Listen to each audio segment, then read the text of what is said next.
देवरिया जनपद के पत्थरदेवा विधानसभा के तरकुलवा बाजार में समाजवादी पार्टी की पीडीए चौपाल ने सियासी माहौल को गर्म कर दिया है।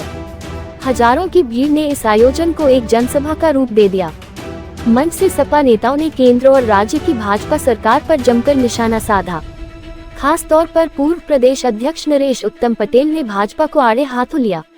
भाजपा सरकार ने पिछड़ों, दलितों और अल्पसंख्यकों का शोषण किया है।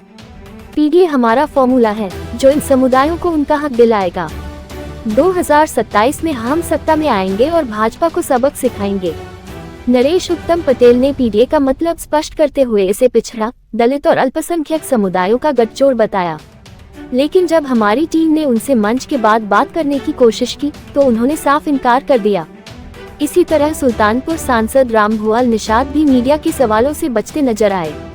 गोलमोल जवाब देकर वह भी कैमरे से दूर हो गए।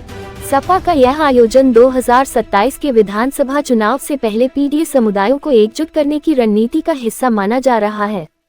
जहां सपा पीडीए के सहारे अपनी जमीन मजबूत करने में जुटी है, वहीं विपक्षी दल इसे महज वोट बैंक की राजनीति करार दे रहे हैं।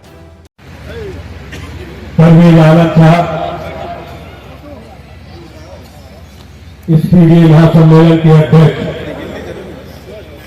समाजवादी पार्टी के रामभुआल निषाद जी, पूर्व सांसद आदरणीय कलकमता सिंह जी, इस कार्यक्रम के विशिष्ट अतिथि और पिछड़ा वर्ग उत्तर प्रदेश के उपाध्यक्ष श्री अशोक सिंह कुशवाहा जी, समाजवादी पार्टी के राष्ट्रीय सचिव श्री ओम प्रकाश उर्फ यूपी यादव जी, इस पीडीए महासम्मेलन के विशिष्ट अतिथि श्री रामाशीष। किसान को उसकी उपज का लागत मूल्य भी नहीं मिला। जब इस प्रदेश के अंदर किसान अपने लागत मूल्य के सवाल को लेकर एमएसपी की, मिनिमम सपोर्ट प्राइस की बात, न्यूनतम समर्थन मूल्य की बात करता है कि हमको न्यूनतम समर्थन मूल्य की गारंटी दी जाए, और जब किसान भारत सरकार के सामने और राज्य सरकार के सामने अपने फसल के उत्पादन के मूल्य की बात करता है, तो उन किसानों के ऊपर लाठीचार्ज किया जाता है, उन किसानों के ऊपर पानी की बौछार की जाती है, उन किसानों के ऊपर आंसू गैस के गोले छोड़े जाते हैं। आपको याद होगा 2022 के पहले क्या था?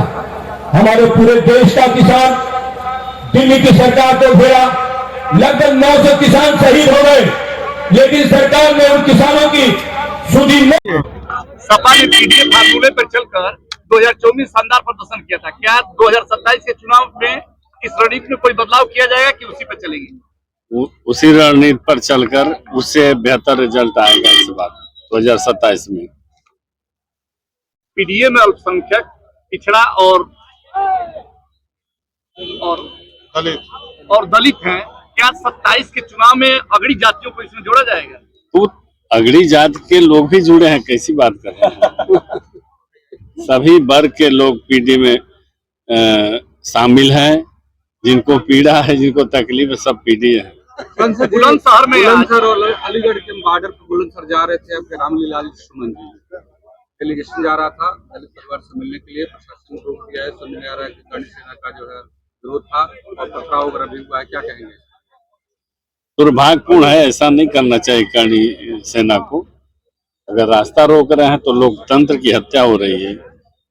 किसी के दुख में नहीं पहुंचने देंगे, तो ये तो दुर्भाग्यपूर्ण बात है। पहलगाम आतंकी हमले में शुभम द्विवेदी की हत्या हो गई है। आपके पार्टी डेलीगेशन गई थी कि नहीं? ये हमारे राष्ट्रीय अध्यक्ष जी के संज्ञान में आएगा तो निश्चित इस पे कह रहे हैं कि पार्टी के लोगों से कहेंगे कि चाहे उनके परिवार से हमारा कोई संबंध नहीं। एक वीडियो वायरल हो रहा है, तो राष्ट्रीय अध्यक्ष जी जो कहेंगे उसी बात को हम भी फॉलो कर रहे हैं। मेरा उनके विचार से कोई अलग विचार नहीं है। ठीक है।